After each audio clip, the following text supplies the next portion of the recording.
मेरा सवाल कृष्णवीर चौधरी से है। कृष्णवीर चौधरी जी, आप भी रोज आते हैं चर्चा में, आप भी रोज कह रहे हैं कि साहब इन बिलों का फायदा भी है और जो नुकसान है वो हमने सरकार के सामने रख दिया है। तो क्या लड़ाई इस बात की है कि किस राज्य में किस फसल पे एमएसपी मिल रहा है और किस पे नहीं मिल रहा? क्या लड़ाई इस बात की है कि कांग्रेस की सरकारें कैसे दे रही हैं और बीजेपी की सरकारें कैसे दे रही हैं? या लड़ाई इस बात की है कि साहब अब हम अपनी अड़ी पे हैं, चाहे वो किसान हो चाहे वो सरकार, दोनों तरफ से लड़ाई ईगो की तो नहीं होगी कहीं कि नहीं हटते पीछे, जाओ कर लो जो करना। देखिए रोहित जी अभी गौरव बहुत लंबी चौड़ी बात कर रहा था, बच्चा है मेरे सामने। मैं एक बात पूछता हूं कि दिल्ली में कांग्रेस की सरकार के टाइम पे कितने लंबे समय तक किसान सड़कों पर पड़ा रहा, किसी ने बात नहीं की।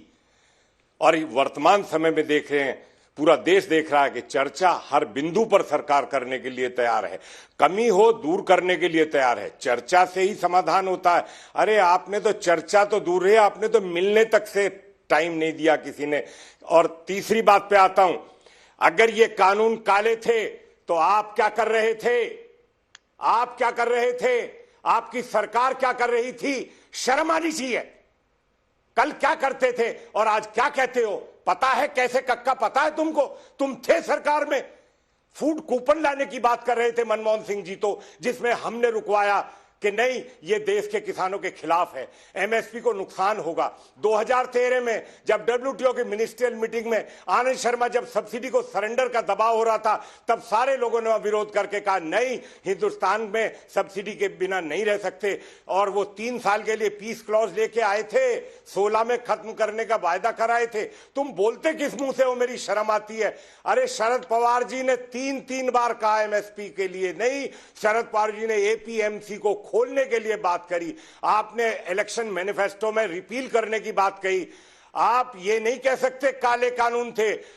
पिछले 20 सालों से ज्यादा से तमाम बैठकों के अंदर बार बार बाजार खोलने का निवेदन होता रहा और बार बार बाजार खोलने की बात। स्वामीनाथन कमीशन के अंदर 2005 में 4 बार बैठकें आयोजित हुई, सारे देश से किसान संगठनों को बुलाया गया और यह बात करी गई कि किसानों को कैसे बचाया जाए।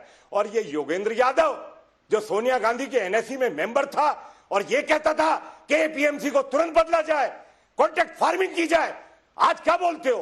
ट्वीट करते थे, आर्टिकल लिखते थे कि बिचौलिए लूट रहे हैं, 7,000 करोड़ की डकैती पड़ रही है। अरे हो क्या गया तुमको? कल क्या कहते थे, आज क्या कहते हो? अपने गिरवान में झांक के देखिए। आदमी को अपनी बात पे अडिग रहना चाहिए, ये तरीका नहीं है। किसानों से कितना झूठ बोलना चाहते हो, कितना धोखा देना चाहते हो। मेरा एक कहना रोहित जी, इस देश के किसानों को उसकी फसल का लाभकारी मूल्य मिलने के लिए बाजार खोलने की हम लोग बराबर मांग इसलिए कर रहे हैं। स्वामीनाथन जी आज इस दुनिया में नहीं है, लेकिन उस व्यक्ति ने ऐसा काम किया देश के किसानों को आर्थिक रूप से जिंदा करने के लिए। अगर ये नीतियां इतनी अच्छी थी, गौरव शर्म करो। किसान कर्जे में दबा रहा, किसान आत्महत्या करता रहा, तुमको शर्म आनी चाहिए। 2006 में जो रिपोर्ट हम लोगों ने मेहनत करके बनवाई थी, वो 8 साल तक रद्दी की टोकरी में फेंक दी गई। कहने में मुझे शर्म आती है कि मैं कल तक आपके यहां थिंक टैंक आ जाता था, आपने एक नहीं सुना कांग्रेस के उन लोगों ने। लेकिन शरद पवार जी को हमने बार बार कहा कि इसको लागू करवाइए। भूपेंद्र हुड्डा जी से बात होती रही, कहा कमेटी में कहा गया कि नहीं बाजार खोलना जरूरी है, इसलिए किसान को बचाना जरूरी है, बहुत लूट हो चुकी है। मेरे ऊपर ये सवाल है, भूपेंद्र हुड्डा जी विरोध कर रहे हैं सर, चाहते हो? अब तो भूपेंद्र हुड्डा जी विरोध कर रहे हैं ना चौधरी जी? कांग्रेस पार्टी की सरकार की भूपेंद्र हुड्डा जी भी नीतियों विरोध कर पर रहे है। हैं। तुमसे क्या बात करूं? तुम्हारे हाथ में क्या है? तुमने एमएसपी पे बाजरा खरीदवाया राजस्थान में। अरे हरियाणा में तो पिछली सरकार में सब्जी तक की प्रोक्योरमेंट करवाने के लिए हमने निवेदन किया था। हम तो आग्रह कर सकते हैं ना सरकारों से, लेकिन एक बात चौधरी जी गौरव जवाब दे रहे हैं आपकी बात का। जितना काफी लताड़ दिया उनको, उतने उनको जवाब देने का मौका तो दीजिए कम से कम। थे उन पापों का परिणाम में छोटे हैं, आपने खुद ही स्वीकार किया इस बात को। कितना झूठ बोलोगे? और एक बात है, हमारी एमएसपी का निवेदन है, देश के 92% से ज्यादा किसानों को आज तक एमएसपी का लाभ नहीं मिला।